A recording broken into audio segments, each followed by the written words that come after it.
Assalamualaikum warahmatullahi wabarakatuh. Perkenalkan, nama saya Talib Hussein. Saya berasal dari kampus STT Migas Balikpapan dengan prodi S1 Teknik Perminyakan. NIM saya yaitu 19011033. Jadi di sini saya akan mempresentasikan materi fisika dasar yaitu yang bertemakan gerak peluru dengan kode F1. Nah, kita lanjut abstrak. Praktikum besaran gerak parabola, pembelajaran yang dilakukan dengan simulasi PET, Projective Motion. Penelitian ini bertujuan untuk mengetahui efektivitas modul praktikum mandiri tentang gerak parabola, memahami dan mendeskripsikan gerak peluru dengan baik, memahami hubungan antara waktu peluru di udara dengan kecepatan awal, lintasan peluru, massa, diameter terhadap waktu, dan jarak menggunakan PET Colorado Simulation. Kita lanjut, the next slide, yaitu ada latar belakang. Latar belakang. Pada umumnya kita hanya mengenal gerak yang mempunyai lintasan berbentuk lurus. Gerak tidak hanya dapat menghasilkan lintasan yang lurus, tetapi juga dapat menghasilkan lintasan yang lain. Contohnya lintasan parabola dalam kehidupan sehari-hari sering kita jumpai, seperti lempar bola melambung. Gerak parabola ini terjadi karena dipengaruhi oleh beberapa faktor. Faktor inilah yang akan kita pelajari. Gerak peluru adalah gerak dua dimensi di mana melibatkan sumbu horizontal dan sumbu vertikal. Oke, yang selanjutnya itu tujuan.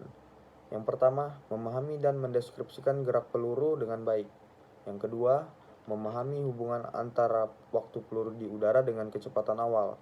Dan yang ketiga, atau yang terakhir, memahami hubungan antara kondisi awal dengan lintasan peluru. Selanjutnya yaitu permasalahan. Poin yang pertama, bagaimana memahami dan mendeskripsikan gerak peluru dengan baik. Dan yang kedua, bagaimana memahami hubungan antara waktu peluru di udara dengan kecepatan awal. Dan poin yang terakhir atau yang ketiga, bagaimana memahami hubungan antara kondisi awal dengan lintasan peluru. Gerak peluru. Gerak proyektil didefinisikan sebagai gerak suatu benda yang diberi kecepatan awal, kemudian menempuh lintasan yang arahnya sepenuhnya dipengaruhi oleh percepatan gravitasi pada sumbu vertikal dan hambatan udara pada sumbu horizontal. Gerak seperti ini banyak dijumpai pada objek-objek yang ditembakkan atau dilontarkan dari tanah ke udara, maupun sebaliknya. Oke, sebelum kita mulai, saya mengucapkan mohon maaf sebesar-besarnya kepada teman-teman dan khususnya kepada asisten praktikum saya, dikarenakan pencahayaan yang sangat tidak baik ini di luar kendali saya dikarenakan mati listrik. Saya mohon dimaklumin untuk kawan-kawan. Oke, kita mulai saja. Pada titik A merupakan titik awal gerak benda. Benda memiliki kecepatan awal sama dengan V0. Maksudnya, teman-teman bisa perhatikan gambar yang di bawah ini.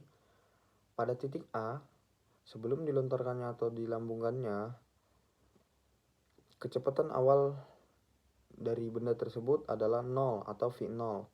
Yang B, pada titik B dan D adalah kondisi kecepatan benda pada waktu tertentu. Jadi jika dia berada di titik B dan D dari lontaran dari titik A, maka di titik B dan D itu memiliki kecepatan dan waktu tertentu. Yang C, pada titik E, benda berada di akhir lintasan memiliki besar kecepatan sama dengan besar kecepatan awal atau V0 benda. Ya, jadi di titik E ini sama dengan titik A, sama-sama V0 karena sebelum dilontarkan dan sesudah dilontarkan sama-sama V0. Yang D, pada titik C, pada titik ini kecepatan vertikal benda VY sama dengan 0 dan kecepatan horizontal benda Vx sama dengan V0x. Nah, jadi pada titik C atau pada titik maksimum, kecepatan vertikal benda ini berada di 0 atau VY-nya sama dengan 0 dan kecepatan horizontalnya sama, Vx sama dengan V0x. Lanjut, next slide, yaitu ada metodologi flowchart. Flowchart ini jadi adalah susunan sebelum kita memulai simulasi dan dia sampai akhir simulasi. Yang pertama itu ada start, yang kedua buka link pad, yang ketiga klik lab sesuai yang ditunjukkan pada gambar. Lanjut, gunakan simulasi secara bebas. Atur kondisi awal beberapa nilai besaran sesuai instruksi yang diberikan. Aturlah kecepatan awal, catat data yang diperoleh, lakukan secara berulang, presentasi, dan selesai. Alat. Jadi alat yang dibutuhkan untuk melakukan simulasi praktikum ini yaitu yang pertama ada linkpad dan yang kedua ada komputer. Oke, selanjutnya itu ada prosedur kerja. Oke, yang pertama buka linkpad Projectile Motion Simulation, yang kedua klik lab seperti yang ditunjukkan gambar. Yang ketiga, gunakan simulasi secara bebas agar terbiasa. Dan yang keempat, atur kondisi awal beberapa nilai besaran seperti yang ditunjukkan gambar, sesuai dengan instruksi yang diberikan. Dan yang kelima, itu untuk kecepatan awal, atur masing-masing dari 5 sampai dengan 30 meter per second. Yang keenam, kecepatan awal, tembak meriam, dan arahkan alat ukur yang ditunjukkan di bawah ini. Yang ketujuh, pada posisi akhir proyektil setelah proyektil ditembakkan. Dan yang ke-8, catat data yang Anda peroleh pada tabel yang sudah disiapkan. Yang ke-9, dengan menggunakan Microsoft Office Excel, buat grafik. Oke, selanjutnya itu ada pengolahan data. Nah, berikut data 1, 2, dan 3 itu adalah data-data yang sudah diberikan. Oke, data pertama, V0. V0-nya itu 1 sampai dengan 15 meter per second. Yang kedua ada sudut atau simpangan, yaitu 35 derajat. Dan massa sama dengan 12 kg, diameter pelurunya itu ada 0,40 meter, dan gravitasi sama dengan 9,81 meter per second kuadrat. Data kedua, diameter peluru sama dengan 0,4 meter, sudut atau simpangan sama dengan 35 derajat, massa sama dengan 20 sampai 30 kg. V0-nya sama dengan 25 meter per second. Data yang ketiga, diameter peluru 0,10 sampai 0,20 meter dan sudutnya sama dengan 35 derajat, massa sama dengan 12 kg, V0 sama dengan 25 meter per second. Oke, selanjutnya data yang teman-teman lihat itu adalah data yang saya peroleh dari data yang sudah diberikan sebelumnya dan diolah menggunakan simulasi PET. Ya, jadi V0 atau kecepatan awalnya itu yang kita coba dari 1 sampai dengan 15 mendapatkan waktu time 0,12 sampai seterusnya dan range-nya 0,1 sampai seterusnya. V0 kuadratnya itu jadi dari V0 dikuadratkan menjadi 1, 1, 2 dikuadratkan menjadi 4 dan seterusnya. Nah, berikut adalah grafik dari hubungan antara V0 dan waktu. Jadi V0 dan waktunya itu berbanding lurus. Maksudnya bagaimana? Jadi V0 jika semakin besar V0-nya, maka semakin besar pula waktu yang dibutuhkan. Dan yang kedua itu ada V0 kuadrat dan range itu juga berbanding lurus. Teman-teman bisa lihat grafik tersebut. Jadi semakin besar kecepatan awalnya, maka semakin besar juga didapatkan range-nya atau jaraknya. Untuk grafik yang ketiga sama juga, semakin besar kecepatan awalnya, maka semakin besar juga range yang dibutuhkan. Oke, selanjutnya itu data 2. Ya, jadi data 2 ini kita disuruh untuk memanipulasi massa.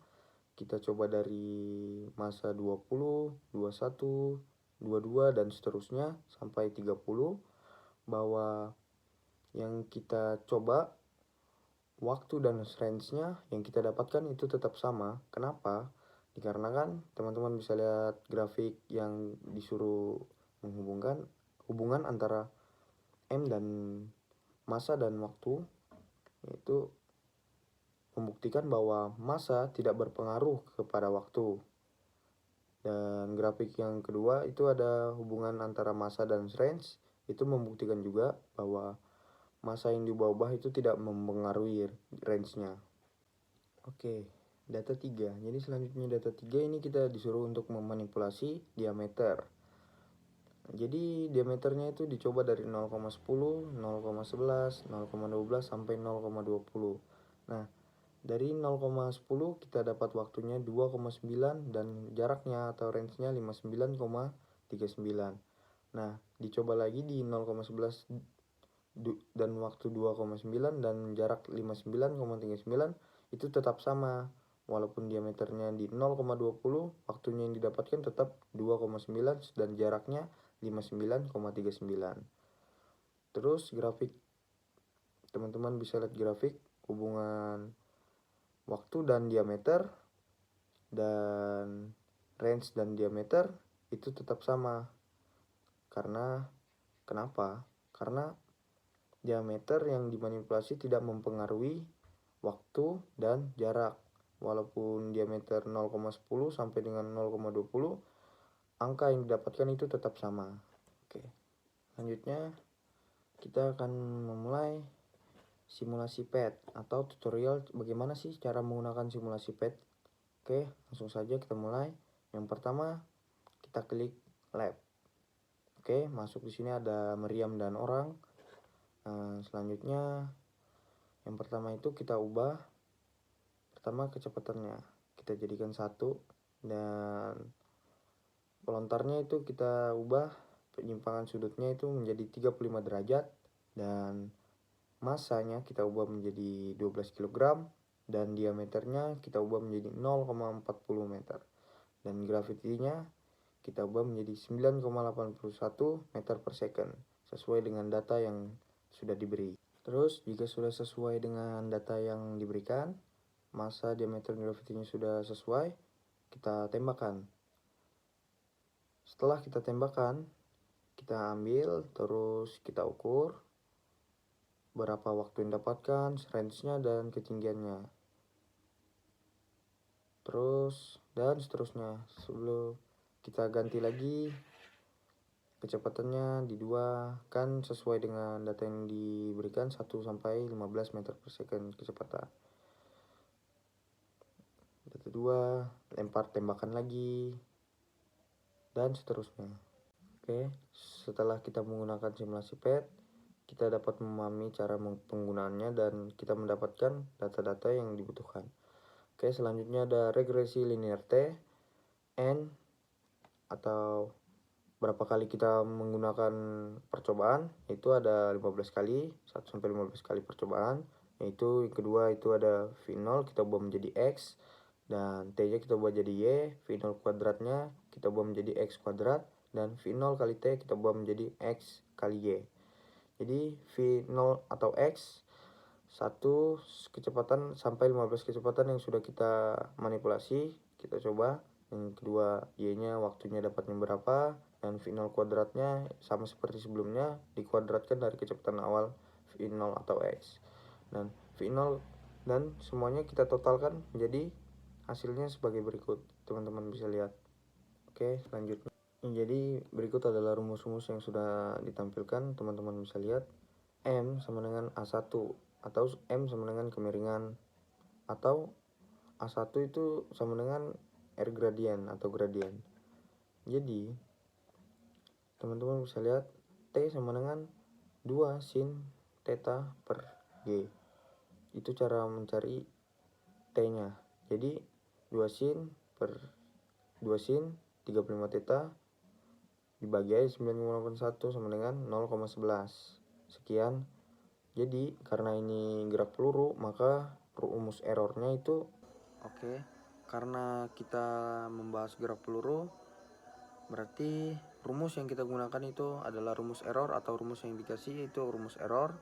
Nah, teman-teman bisa lihat R teori dikurang R gradien dibagi R gradien baru dikalikan 100. Nah, itu tinggal kita masukin, terus hasil yang saya dapatkan itu 0,0006843%. Oke, selanjutnya itu ada regresi linear R.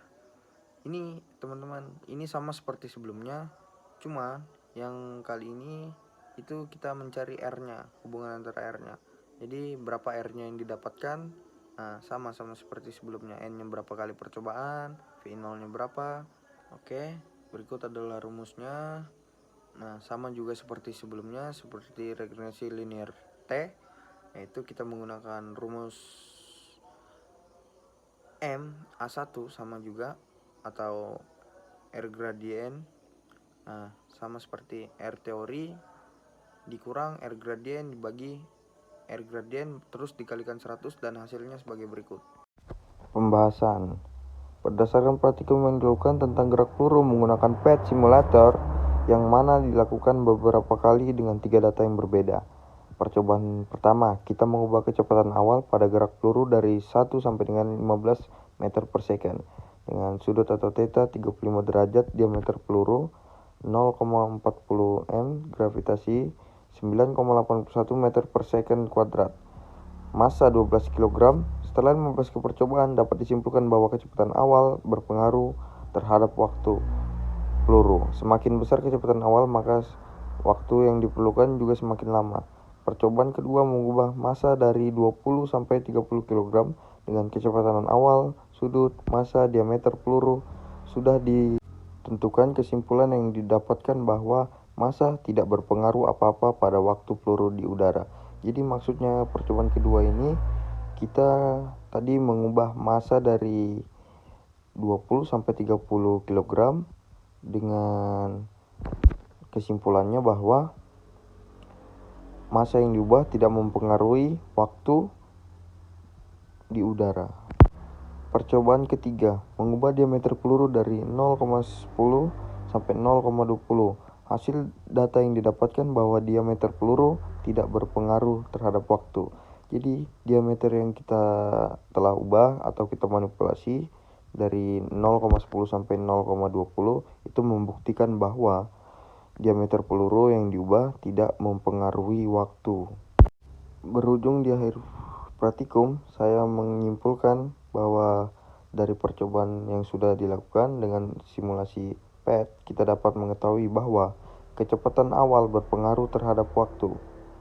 Kedua, massa tidak berpengaruh terhadap jarak dan waktu. Dan yang ketiga, diameter peluru tidak berpengaruh pada jarak dan waktu. Saran, praktikum ini diperlukan ketelitian yang tinggi agar saat praktikum berlangsung mendapatkan data yang akurat saat menggunakan PET simulation. Dianjurkan praktikum ini diaplikasikan dengan waktu yang panjang dan tempo yang lambat agar para praktikan dapat memaksimalkan praktikum tersebut. Terakhir, sebelum saya mengucapkan terima kasih, saya mohon maaf sebesar-besarnya bila ada kurang dan salahnya dalam melakukan presentasi dalam video praktikum ini. Kurang dan lebihnya mohon dimaafkan. Wabillahi taufiq wal hidayah. Wassalamualaikum warahmatullahi wabarakatuh. Terima kasih.